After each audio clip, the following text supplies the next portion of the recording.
ইল্লাল্লাহু মুহাম্মাদুর রাসূলুল্লাহ।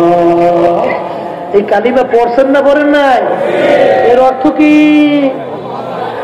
কালিমার লাগাম লাগাইয়া, এই কালিমার লাগাম কার হাতে ছাড়ছো?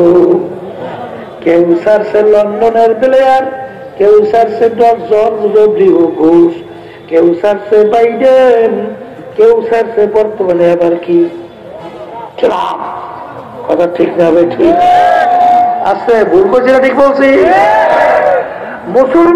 মুসলমানদের নীতি কালচার আদর্শ ভালো লাগে না, তাদের কাছে ভালো লাগে বিজাতিদের কালচার।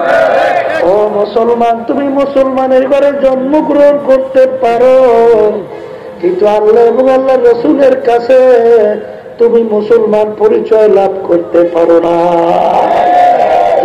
কথা ঠিক না? ঠিক। এ মুসলমান, কালিমার রশি লাগাইয়া লাগাম ছাড়া লাগবে কার হাতে? আল্লাহ এবং আল্লাহ রসুলের হাতে। বলেন কার কাছে? আল্লাহ এবং আল্লাহ রসুলের হাতে। যখন আল্লাহ এবং আল্লাহ রসুলের হাতে ছাড়তে পারবা, তখন তুমি দাবি করতে পারবা তুমি মুসলমান। কথা ঠিক না? ঠিক।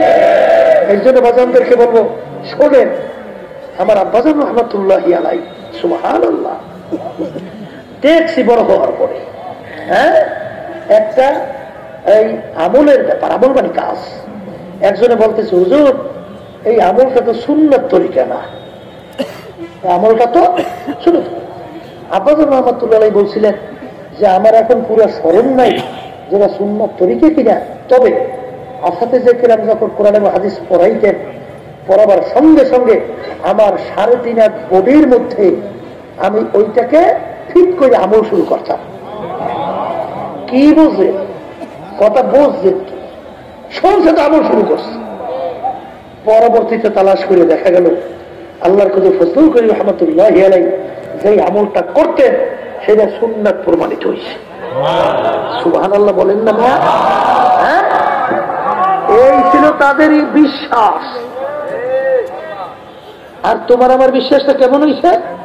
দু কিস্তি পর পারা দে না চেরা যায়, দু কিস্তি পর পারা দে না, দু কিস্তি পর নেহাদমকে চেরা যায়।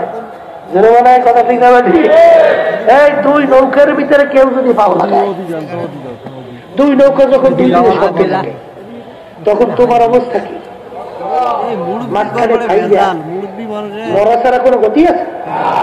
এক শ্রেণী বর্তমানে আমার বাজানরা বের হয়েছে, এই দুনিয়াদার, এই আওয়ামী লীগ, বিএনপি, জাতীয় পার্টি, এই যারা এই মানব রচিত কুফরি তন্ত্রমন্ত্র লালন করে, তাদেরকেও খুশি করে। আবার মসজিদের ভিতরে যাইয়া সেজদায় কইয়া সুবহানা রাব্বিয়াল আ'লা কইয়া আমার মালিককেও খুশি করে। এখন কোন দাও আমার ভুল নয়, একটু বললে কয় না, তো